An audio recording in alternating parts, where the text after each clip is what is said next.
This is the 2022 Volkswagen Taos. That's right.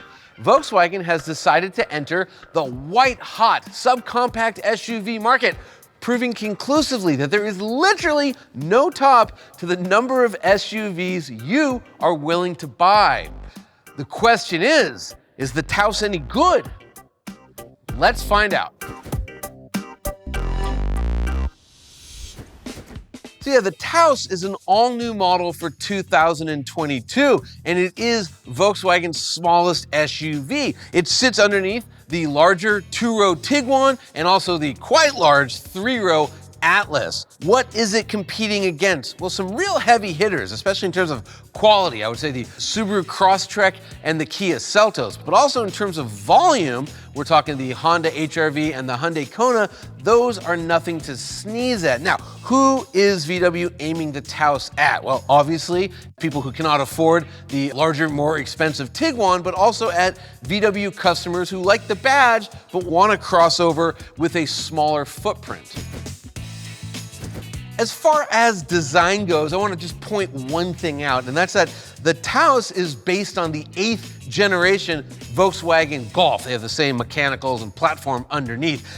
I really think that Volkswagen has kind of backtracked a step in terms of design from the 7th generation to the 8th generation Golf and its siblings. I really like those cars. I think a lot of people did because of how clean everything was. Look at this front end. I mean, it is busy. I don't want to use the word mess, but there's like so much chrome contrasted with black, very little body color. You got diamonds that are making a honeycomb. It's just so much going on. It's not clean. Coming down the side, yeah, okay, it's an SUV, right? Got a lot of metal here because we've got to raise the hood and the whole car up because people want to sit up high. It's got the black plastic cladding here to let you know it can go off-road.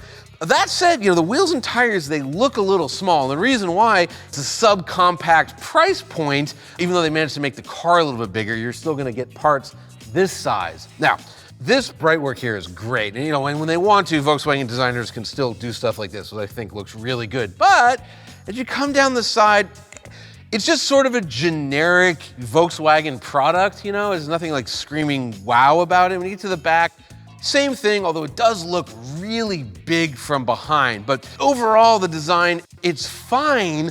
I just don't think anyone's gonna rush out and buy a Taos because of the way it looks.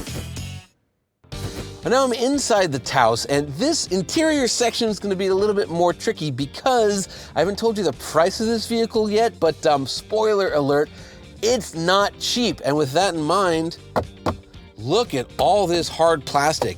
It is everywhere, on almost every surface. And you might say, well, wait a second, there's a nice piece of leather right here. Look, it's even got stitching. That's hard plastic too. It looks like leather, but it ain't. Leather doesn't sound like this. It doesn't hurt my knuckles. What trim there is, it's just plastic. Worst of all though, to my mind, is there are 1, 2, 3, 4, 5 blanks. What's a blank? A blank is you didn't get an option, so we put a hard black piece of plastic there to where if you had more money, you would have a button. But here's the thing, this thing is fully optioned, so why so many blanks? Well, because this entire piece is from a more expensive vehicle. They just dropped it in here. It's a pet peeve of MotorTrend's, but it does drive us crazy. As far as the infotainment screen goes, it's okay. It's standard Volkswagen fare, not bad. However, Kia Seltos, Subaru Crosstrek, they have much brighter, more functional, better looking screens. So, this is a bit drab looking. As far as the driving position goes, plenty of room in here. We have a guy on staff, believe this, he is 6'10". He's literally a foot taller than me, and he claims he fits in here really well, even with the sunroof. He also says he can fit in the back seat, which I have a hard time believing, but that's what he says. Speaking of those back seats, they fold down, and there is a lot of cargo space, but I should point out that they don't fold flat. There's like a little step, so if you're loading in a big object, you're gonna smash into the back of the back seats, even if they're folded. Performance, well, this is one area where pretty much all subcompact SUVs, they don't do so hot, and the Taos is no exception. Under the hood, 1.5-liter turbocharged inline 4-cylinder engine makes 158 horsepower and 184 pound-feet of torque. Not huge numbers, pretty big vehicle, the story. However, if you get the front-wheel drive model, and this one is front-wheel drive, you get an 8-speed automatic transmission that's really good. If you go for the all-wheel drive model, you get a 7-speed dual clutch, which isn't that good. It's really unrefined, and we just didn't like it, which is odd because VW has been making dual clutches, well, longer than anybody. But anyways, we actually prefer how the front-wheel drive one drives and accelerates, and it's not bad. It's not good. It's not bad. As far as handling goes, there really isn't anything to talk about. It's a subcompact SUV. However, fuel economy is quite good. In fact, it's tied with the Nissan Kicks for best in segment if you get the front-wheel drive. Front-wheel drive fuel economy, 28 miles per gallon around town, 36 on the highway. Now, if you get all-wheel drive with that dual clutch, the numbers really drop. We're talking 25 miles per gallon in the city and only 32 on the highway. Safety.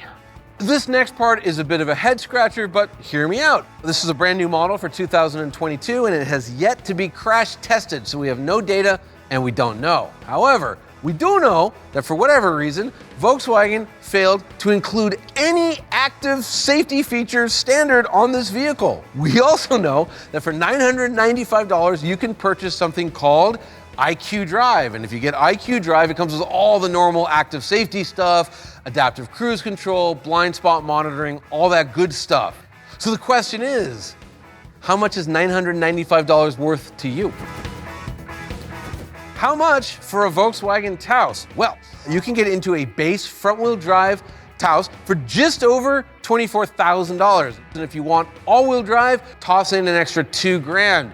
Here's the problem. Actually, here are the problems. Number one, the Subaru Crosstrek, which comes standard with all-wheel drive, is $1,500 less expensive than an all-wheel drive Taos. And perhaps more damning, the Kia Seltos, which also comes standard with all-wheel drive, is $1,000 less than the front-wheel drive version of this. Problem one. Problem two, and remember, this is front-wheel drive, meaning this car could cost $2,000 more than it does. This thing is over $34,000. You could get a Volkswagen GTI, which, really, let's be honest, could do everything this can do, or at least everything you're gonna do with it, and it's way better to drive, and you could pocket $4,000. So as far as a value proposition goes, the Taos is a bit of a hard sell. If there's one thing I want you to know about the 2022 Volkswagen Taos, it's that it's big. And I mean, it's in a segment filled with small vehicles. This is a big one. Also, the fuel economy is impressive if you get a front-wheel drive one. If you need all-wheel drive, well, it's just kind of middle of the pack. And then it's not a particularly great-looking SUV. The interior, it's okay, but it's not a standout. The performance is nothing to write home about. You have to pay for basic safety features, and then there is that price, which is just alarmingly high. So, in a world where the Subaru Crosstrek and the Kia Seltos exist, I'd be shopping for either one of them. To see vehicle rankings and a complete buyer's guide, please visit motortrend.com/cars.